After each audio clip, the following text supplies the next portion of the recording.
is Jay Horwitz with a special edition of Amazing Mets Alumni Podcast. My special guest is Lee Mazzilli. So on your resume, you have player, coach, manager, actor, TV analyst. Am I forgetting anything? Yeah. Father, most important. Now we're adding advisor to the first in Mets Old Timers Day game in 28 years. When we first started this project in midwinter before, the first guy called was Maz. Great help to me. Stuff that you told me, Lee, what do you think was the most important? I'll tell you the most important thing you told me, the players can't leave there not feeling wanted. They have to leave with a good feeling in their stomach. Well, I've been through a few of these, and the thing about Old Timers Day, one, obviously it's for the fans, and the fans get a huge kick out of this, but we are a small fraternity of baseball players in general. It's a fraternity, and to get all the guys together, it is so amazing because we see each other. We may not have seen each other for 5 years, 10 years. And then when we see each other, it was like we never left. Right away we'll talk about a game in 1979 or 1985 or things of that nature. You remember what happened there. Obviously the stories get a little longer. We lie a little bit more about what we did. But that's the special connection that the players have. And I'm looking forward to seeing some of, the 62 Mets. Ed Kranepool, I played with Crane. So it's just good to come back and reminisce and see guys, and God willing, they're all healthy, and that's what it's all about. August 27th at Citi Field. I forgot one thing, speed skating champion. Speed skating, yeah. Yeah, I forgot that, Could have been in the Olympics, right? Could have in 1972 in Sapporo, Japan at that time. But, Jay, if you remember, back then you couldn't be a professional and amateur status. You couldn't do that. Now everyone's professional in the Olympics. And I had to go to Colorado in the Air Force Academy. They had a 2-month training seminar that you had to participate to get to the Olympics. And I couldn't do that. I couldn't go because that was right in the middle of baseball season, and that was in the middle of time where I was looking to get drafted, and it was a big time to stay home and play. And, I look back now, and I think, I wish I had that opportunity to do it because I think it's an honor to represent your country and be an Olympian. But, I think I picked the right sport. I would have liked to see you on the skates. Was that Bonnie? What's her name? Bonnie Blair. Yeah, gold medalist. She remembered you. It's good things about you. Eric Hayden. Yeah. All those. So it was a big part of my childhood. Growing up, I played baseball in the summer and skated during the winter. Another thing you told me: get a nice gift for the guys. Stay away from the suitcases, the ties, and with your guidance, in the acceptance from ownership, Steve Cohen and Alex Cohen, we got nice rings for everybody. Really, it's to be something to be proud of. And why is that so important? Especially this year, in the 60th year of Mets baseball, to have a nice memorabilia. Well, we said, do you want to give an 80-year-old player luggage? Not many trips. Exactly. How many trips they have left in life? So I think I'm 76. Yeah, I can't get luggage. No, where are you going? No, but I'm going to the park. No, I just think that like I said earlier, it's a fraternity, and you're part of an alumni, and you're part of a family. And the Yankees did it, the Mets are doing it, and that should be, recognized as players. And it's a good thing to know that you're part of a family and a fraternity. One of the hardest things to do, because some jerk invited 65 players to this game, is fitting everybody into the game. I knew you're going to get with Terry Collins and Willie, can help manage. How hard is that to move around the guys during an old timers game? It's sometimes it could be difficult. Matter of fact, I was just speaking to Terry Collins this morning on the way here. I called him up and I said, TC, this game is going to be harder to manage than you did in the World Series. And he started laughing, because, the fans want to see the players on the field. And, we're getting up in age. We're not kids any longer.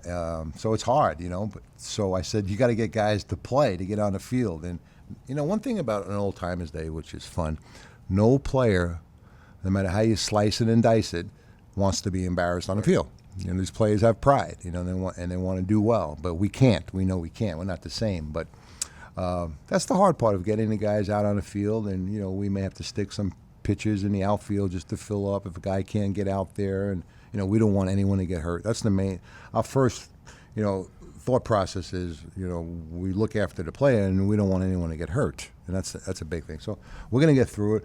We're gonna have a fun time. When you approached me about this and asking me some advice, I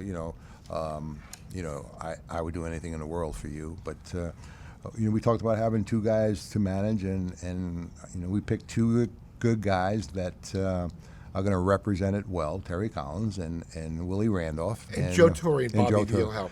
And Joe T and Bobby V are there. So we have some great baseball people that are going to be around there, and it's going to be a lot of fun. Another thing you told me, and it may sound kind of stupid, use only one dugout during the game.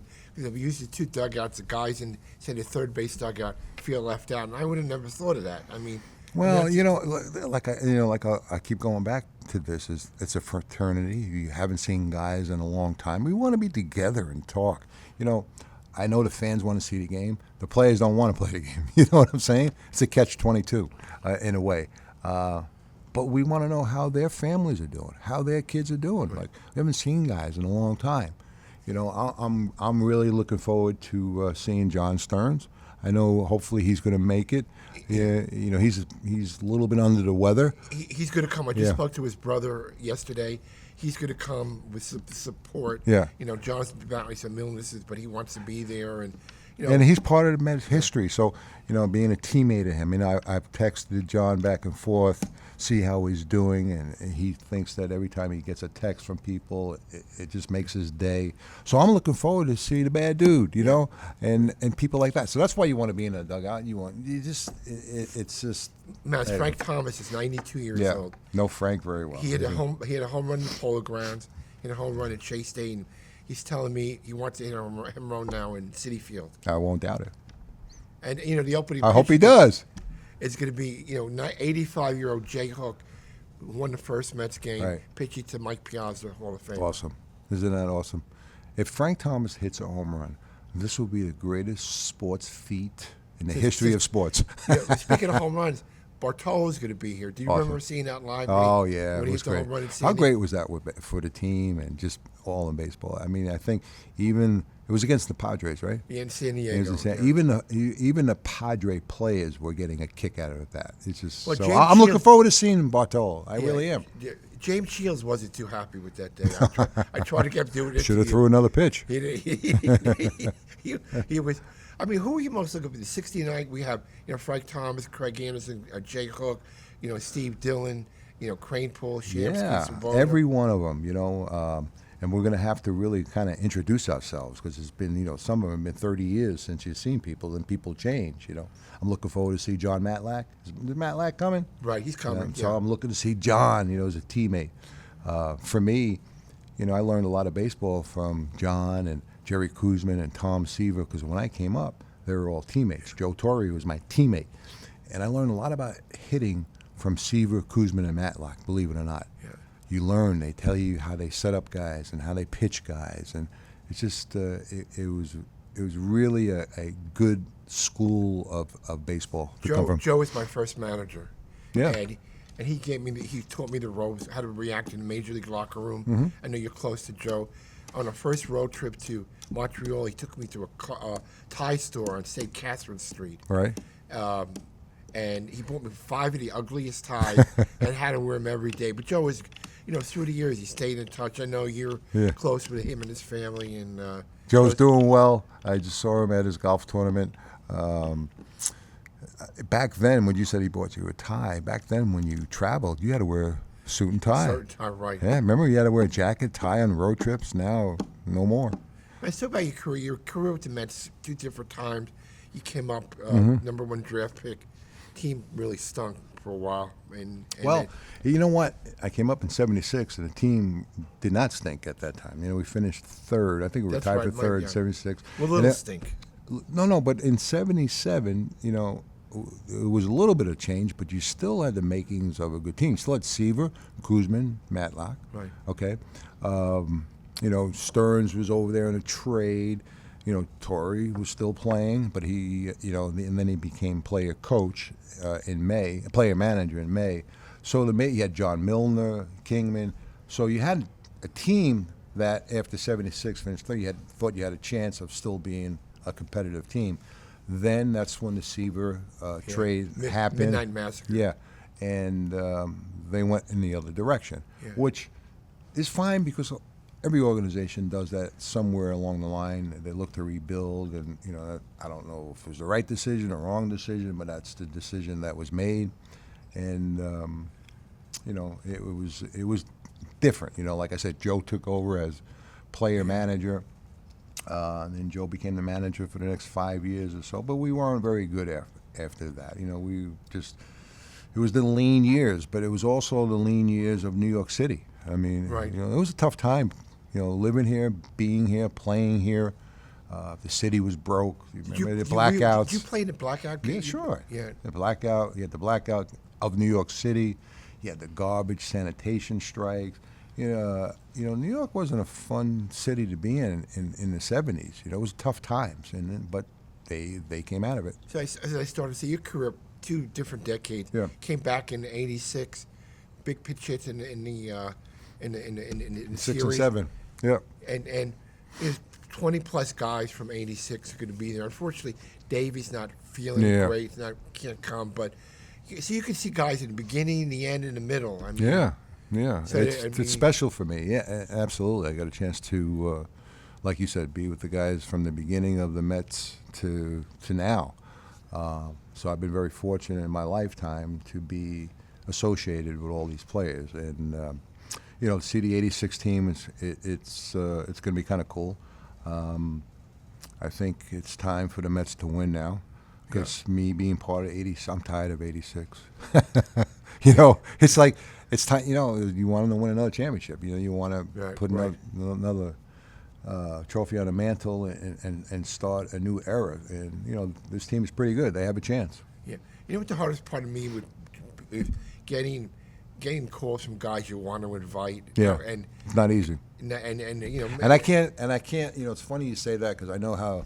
When I was helping out a little bit with the Yankees on that, it's very difficult, and it's not a cut and dry no, yes or no. Right. It's like you have compassion, you feel for them, and it's.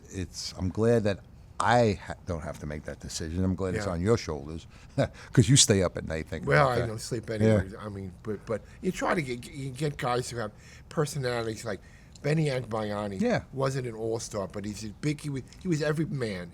Wrote on Hawaiian, had a big home run. Blue collar worker. Yeah. Todd Pratt wasn't an all-star, but he one of the biggest home runs in Mets history. Right. In That's exactly. That's why I'm trying to include guys who are like Endy Chavez. Really, but phenomenal play in life. catch. Yeah. We're trying to include all the historic moments in. But it's good that you have that problem, because that means you have a lot of good things happening, or that happen. So that's a good problem. Hey, I'm looking for. Listen, I couldn't have done this without your help, man. No, that's not true. No, you are, and everyone knows that you are the greatest PR man that ever lived. You never say no to anyone. You're always accommodating. So when people or you ask, can you help me out? I think myself and every player in your 30-some-odd years, 40-some-odd years, 40 now, will never, ever say no to Jay Horowitz. Yeah. So that's a testament to you, my friend. I'm a long way past my bar mitzvah age. You're ready. You ready for Babylon? No, not yet. You know what? Which started? You pick up Arthur Richmond was my when I came to the Mets in '80. Yeah. He was my advisor. I mean, he always used to say, "Jay, you want to be a pallbearer at my funeral?" And Arthur was great to me. He was just a good guy, and he would really get a kick out of more than anybody. Arthur would have gotten a kick out of being at this. And his famous saying was, "Bye bye Babylon." Yeah. It was time to go. It was time to go. He's a great man. Yes, he was. Yes. August 27th, the gates open 3:30. Games introductions 4:30. Game 5:30. Please be there. It should be a great game. And Matt, thanks again for your help. My pleasure. My pleasure, my Thanks, friend. Lee.